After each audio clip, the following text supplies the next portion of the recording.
They never saw the planes coming. Not in the quiet hour before dawn, not in the proud winter morning when Tokyo believed the war was already won. But on that day in 1942, as the sirens wailed over a city that had never imagined fear, Japan discovered a truth it was not prepared to face. The Americans were only beginning to fight. The war had moved swiftly across the Pacific, too swiftly, some whispered inside the Japanese high command. Victories in the Philippines, Malaya, Hong Kong, and the Dutch East Indies had created an illusion of inevitability. Streets in Tokyo echoed with confidence.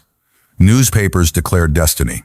Admirals spoke of conquest measured in months, not years. But beneath that triumph, a question lingered, one that only a handful of leaders dared to voice. What happens when a nation built on industry, endurance, and sheer resolve decides to rise from its greatest defeat? The answer arrived not as an armada, not as an invasion, but as a handful of B-25 bombers carving their way across the Pacific. A mission so improbable that even its pilots expected not to return. A strike so small that it barely scratched the city it hit, yet shook an empire to its core. Because sometimes history turns not on the size of a blow, but on what it forces a nation to see. The Pacific in early 1942 was a map stamped by Japanese victories. From the shores of Malaya to the ruins of Manila, the Imperial banners rose with astonishing speed.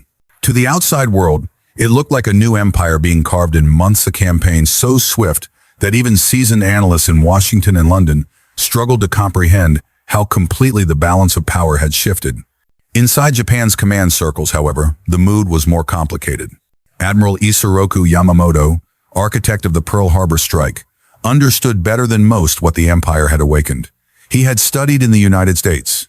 He had walked American streets, seen its factories, and respected its industrial potential. Victories could be won quickly, yes, but wars of endurance were another matter. And the United States, he warned, excelled at endurance. Yet, Japan celebrated as if the war were already decided. Reports from the Philippines, Malaya, and the Dutch East Indies painted a picture of unstoppable advance. Troops moved with practiced precision. Airfields fell one after another. Supply lines seemed secure. The Imperial General Staff spoke openly about expanding deeper into the Pacific, into Australia, into the Indian Ocean, anywhere momentum pointed them. But Yamamoto knew momentum was not a plan, and victory was not a guarantee. Within Tokyo's highest councils, rival visions clashed. Army firebrands demanded further expansion, convinced that America was soft, incapable of sustaining a long war. Their confidence grew with each broadcast praising the empire's conquests. In their eyes, hesitation was weakness. Yamamoto stood on the other side of that divide. He insisted that Japan had 18 months no more to force a negotiated settlement. Every additional front opened, every distant island seized, drained the precious resources Japan could not replenish. Oil reserves, shipyards, trained pilots, these were not infinite. He warned that after the initial wave of triumph, the empire would be overstretched, exposed, and vulnerable. But caution in wartime Tokyo was a dangerous virtue. Friends worried that open dissent could cost Yamamoto his life.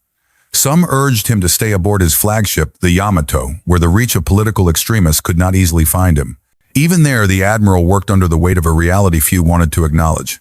Japan had woken a nation far larger and far more capable than its early victories suggested. While Japan debated its future, the United States faced its own reckoning. Pearl Harbor had torn through America's sense of security, but the carriers survived, and in those decks lay the seeds of a new kind of war. Factories roared to life. Training programs accelerated. What the nation lacked in immediate strength, it compensated with resolve. But America needed something more than preparation. It needed a spark and act bold enough to tell the world that the United States was not beaten. That spark would come from a plan so daring it bordered on impossible, launching land-based bombers from a carrier to strike the Japanese home islands. A mission with long odds, no guarantees, and no clear path home. Yet it was precisely the kind of mission that could shift the moral weight of a war. And it would. The raid reached Tokyo in minutes, but its shockwaves traveled much farther. When Jimmy Doolittle's B-25 bombers lifted off the USS Hornet and struck the Japanese mainland, the physical damage was limited, but the psychological impact was seismic. For the first time in centuries, the Japanese homeland had been breached. Sirens echoed through neighborhoods that had believed themselves untouchable. Civilians scrambled for shelter. The myth of invulnerability, nurtured by months of triumph, cracked in a single morning. Inside Japan's military command, the response was immediate and visceral. The raid was not simply an embarrassment, it was an omen. Yamamoto understood what it signified. If a handful of American aircraft could penetrate the home islands now, what would they be capable of in a year? 2 years? And if the Americans were bold enough to attempt such a mission so early in the war, what ferocity would they unleash once their full industrial might came online? This realization ignited the most consequential strategic shift of the Pacific War. Japan's leadership felt compelled to respond with a decisive blow, something so spectacular it would restore confidence at home and intimidate the United States into negotiating. Yamamoto proposed the operation he believed would achieve this, a sweeping ambush near a small atoll the world barely knew, Midway. The logic was simple: lure the remaining American carriers into a trap, crush them, and slam the Pacific door shut before the United States could rebuild. It would be a replay of Pearl Harbor, but this time on Yamamoto's terms. Powerful fleet carriers, battleships, cruisers, and destroyers were assembled for the operation. Thousands of sailors prepared for what many believed would be the culminating battle of the war. Yet the very urgency created by the Doolittle Raid also led to mistakes. Japan rushed the plan. Intelligence estimates were optimistic. Communications grew fragmented. Key units were dispatched simultaneously to the Aleutians in a diversion that diluted strength. The empire was stretching itself thin at the moment it most needed cohesion. Across the ocean, the United States was reading signals literally. Cryptanalysts at Station Hypo had broken critical portions of Japan's naval code. They knew Midway was the target. They knew the timing, and they understood that this was the opportunity America had been waiting for. When the battle came in June 1942, it unfolded with chaotic intensity. American dive bombers descended on Japanese carriers at the precise moment their decks were cluttered with refueling aircraft and armed torpedoes. In less than an hour, 3 of Japan's frontline carriers were aflame. The 4th followed soon after.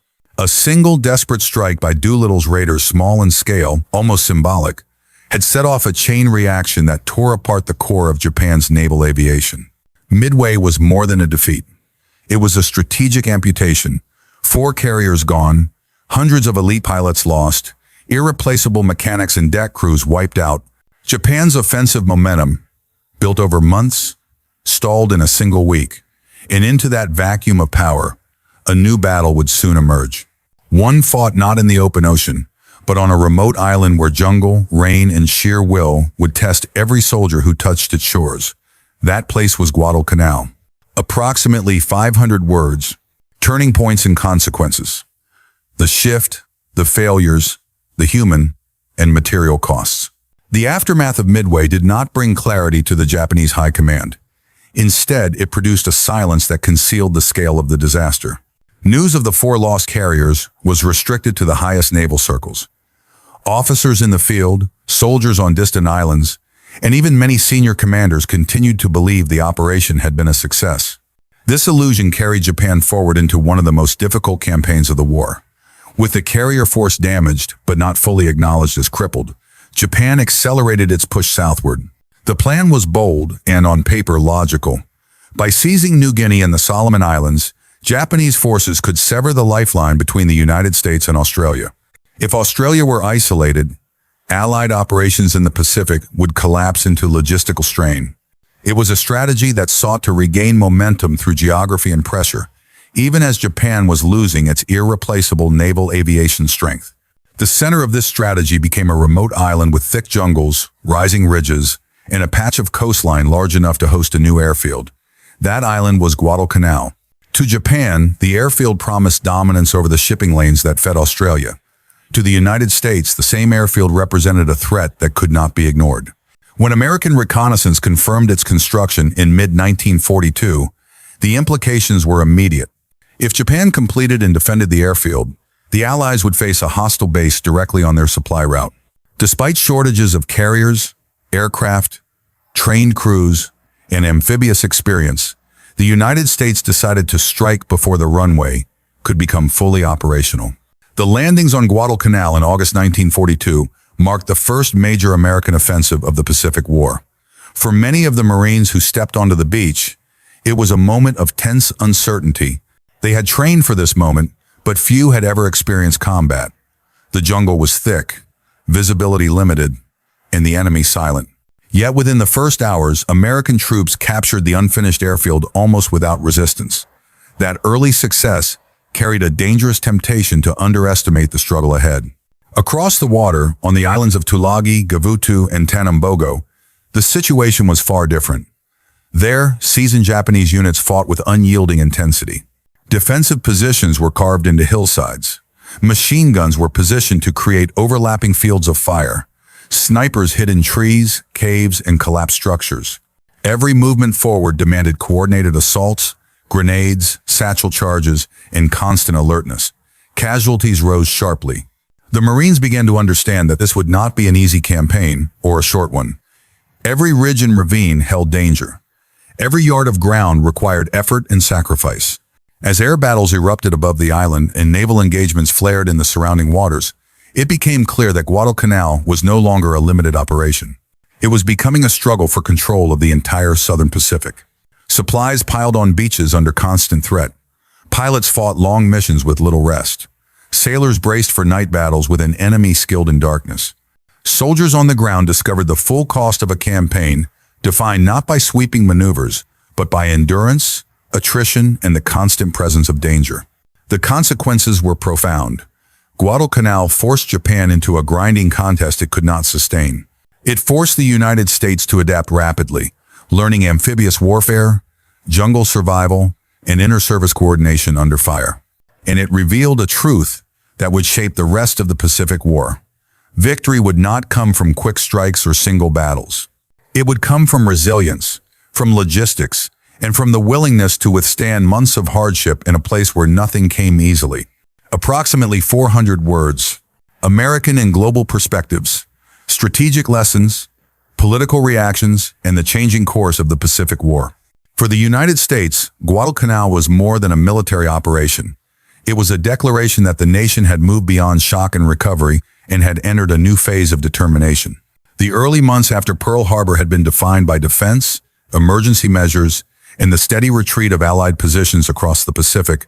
Guadalcanal changed that trajectory. It signaled that the United States was prepared not only to resist, but to seize the initiative, even when the balance of forces was still uncertain. American leaders understood what this shift meant. General Douglas MacArthur viewed the campaign as a lifeline to Australia, a guarantee that the Allies would retain a forward base indispensable to future operations. Admiral Chester Nimitz recognized Guadalcanal as a laboratory in which the Navy and Marine Corps were forced to adapt to new realities: integrated amphibious warfare, constant air pressure, and the complexities of fighting across thousands of miles of ocean.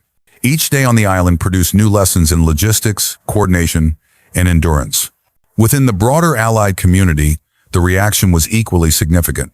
Australia, which had feared isolation after the fall of Singapore and the attacks on Darwin, saw Guadalcanal as tangible proof that the United States would commit its strength to the defense of the region. British observers, still recovering from setbacks in Asia, noted that American persistence on a remote island contrasted sharply with Japan's earlier momentum. Even far from the Pacific, in capitals across Europe, analysts marked the shift as evidence that the Axis offensive had finally reached its limit.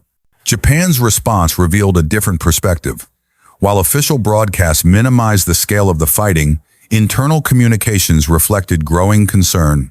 The loss of initiative was unmistakable. What had begun as a strategy to isolate Australia had become a defensive effort to hold ground that consumed ships, aircraft, and veteran troops. As the fighting intensified, Japanese commanders requested reinforcements that could not be spared. Naval officers began to worry about fuel supplies, aircrew shortages, and the increasing effectiveness of American intelligence. The Empire was discovering the cumulative weight of a long war it had not fully prepared to fight.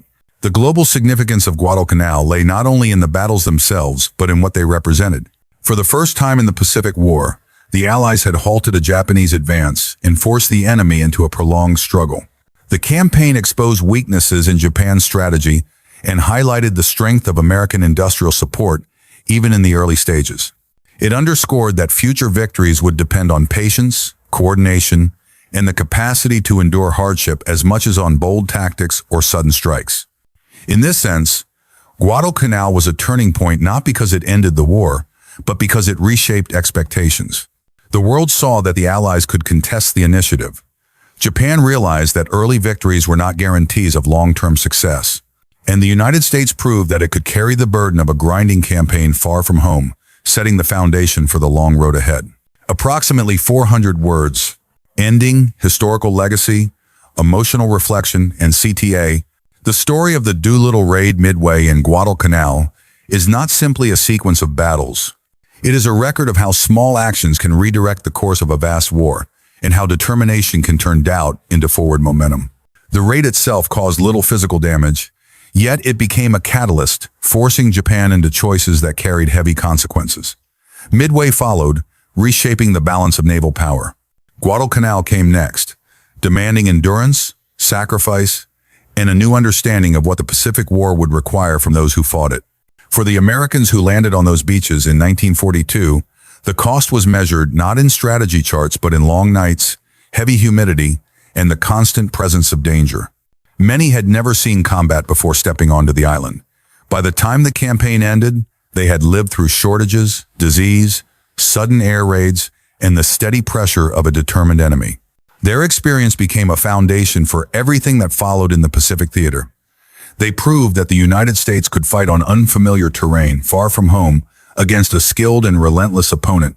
For Japan, these events marked the end of the rapid advance that had defined the early war. They revealed the limits of momentum and exposed the strategic risk of misreading an opponent. The empire entered a new phase in which resources no longer stretched to meet ambition, and where each decision carried consequences that could not be hidden or reversed. The confidence that had defined the winter of 1942 gave way to the sobering reality that the war would not end quickly or on favorable terms. The legacy of these interconnected moments extends beyond the battlefield.